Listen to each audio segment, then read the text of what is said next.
The battlefield has been transformed by a weapon no one expected. Not a missile, not a tank, but a device so powerful and cheap that it has flipped the entire balance of the war. While Russia throws billions into high-tech machines, Ukraine has unleashed a tool that costs next to nothing, yet outperforms American systems by staggering margins. This single breakthrough is the reason Ukraine still stands today.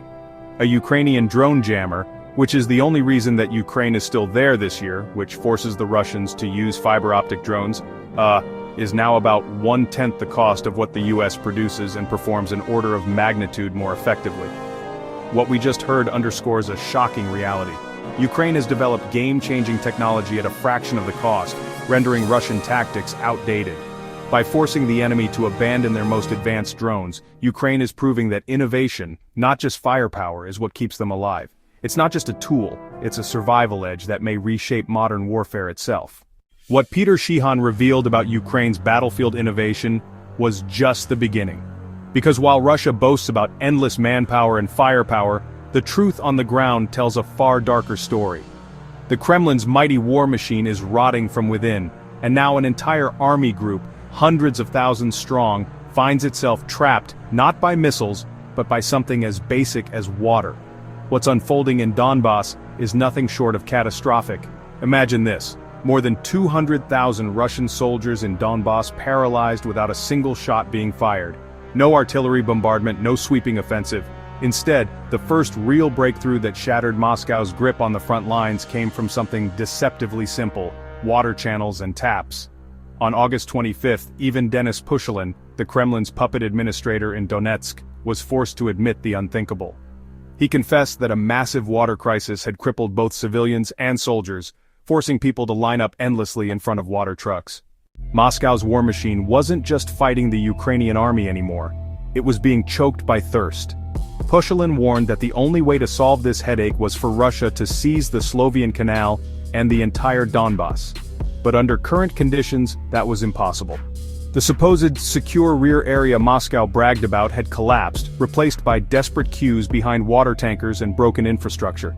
This was not a sudden disaster. It was the culmination of years of war damage to canals, dams, and pumping stations, and by the summer of 2025, the collapse was total. Water was gone, and with it, Russia's ability to sustain its troops. In Donbas, it wasn't just water that ran out. The summer of 2025 brought a triple blow: water, fuel, and transport. Russian supply lines cracked under the strain, leaving entire army corps stranded. The 1st Army Corps in Donetsk and the 2nd Army Corps in Luhansk, critical for Moscow's offensive plans, suddenly found themselves fighting not Ukraine, but physics, logistics, and nature. Their combined strength, somewhere between 220,000 and 310,000 troops, was rendered combat ineffective. Forward units scoured civilian neighborhoods for water, looting depots, stirring tensions with the very population they claimed to liberate. Water purification at forward bases collapsed due to contaminated sources while power outages crippled pumps. Even generators, once a safety net, became useless without fuel. Suddenly, troop movements were dictated not by military necessity, but by the schedule of water access. For commanders, water logistics now ranked on the same level as ammunition. The result: exhaustion, heat stress, disease, and structural attrition on a scale Moscow never imagined. Russian troops weren't just weakened, they were being eaten alive from within. At the center of this crisis lies the Sivki Donets-Donbas Canal, built in 1958. Stretching 133 to 135 kilometers, it once supplied 94% of Donetsk Oblast's water. Today its cracked, bombed, and sabotaged remains run straight across the front line. The Russians tried to patch things up with emergency reservoirs, but they were laughably insufficient. In Donetsk, water arrived only a few hours every 3 days. Some neighborhoods saw nothing but dust in the pipes. Tanker lines stretched for hours, turning civilians, soldiers, families, and pensioners into bitter rivals for a bucket of survival. Anger spread quickly. Residents cursed Moscow's empty promises while watching government lawns watered with hoses as their children fainted in the heat. Small protests erupted, rare but telling, as bottled water became the only option for those who could afford it. This crisis wasn't caused by chance. It was the direct result of systematic destruction. In Avdiivka, the dam on the Kalivka Reservoir was bombed, shattering water flows. In 2024, the Kurakov Reservoir Dam was hit. not only destroying water reserves but also crippling a nearby power plant. In Kharkiv Oblast, the Osul Reservoir was blown up during Russia's retreat, throwing the entire upper basin into chaos. Each of these attacks may have bought Russia temporary tactical breathing space, but together they created a long-term strategic nightmare. Pumps failed, reservoirs dried, repair crews couldn't keep pace, and every delay made conditions worse. Water is more unforgiving than ammunition. Without shells you can't fire, but without water you can't live. The Russian army's logistical planning required 7 to 10 L per soldier per day during the hot season.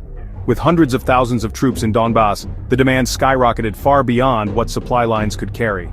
Tankers were forced to transport water instead of ammunition, meaning every liter of drinking water came at the expense of firepower at the front. The consequences were devastating.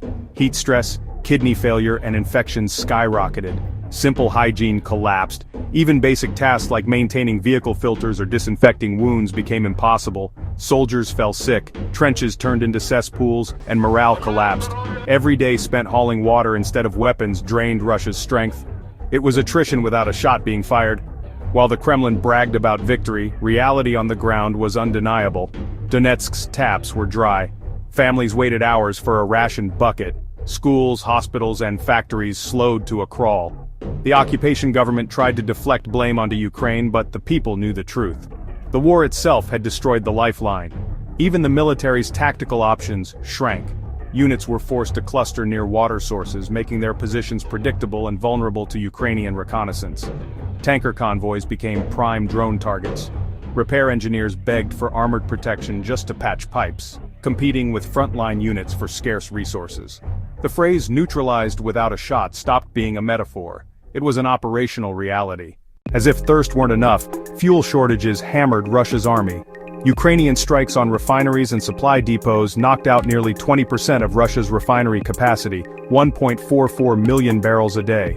Railways, bridges, and supply lines crumbled under precision attacks. Suddenly, the same routes had to carry both fuel and water, choking logistics even further.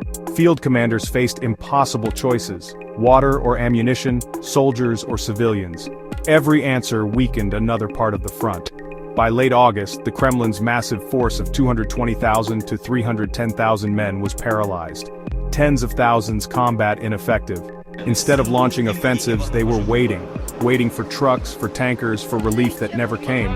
In occupied Donetsk, Mashka, and Yasin Nevada, daily life collapsed into tanker schedules. Families cooked, washed, and even buried their dead according to ration times. Hospitals pleaded for water just to sterilize instruments. Factories closed. Schools cut hours. Even bottled water, once a luxury, became scarce and unaffordable. Moscow's narrative of normal life fell apart, drowned by the chance of there is no life without water. Looking ahead, 3 grim possibilities emerged. Temporary patchwork repairs, keeping a trickle of water flowing, but locking both army and civilians into permanent deprivation.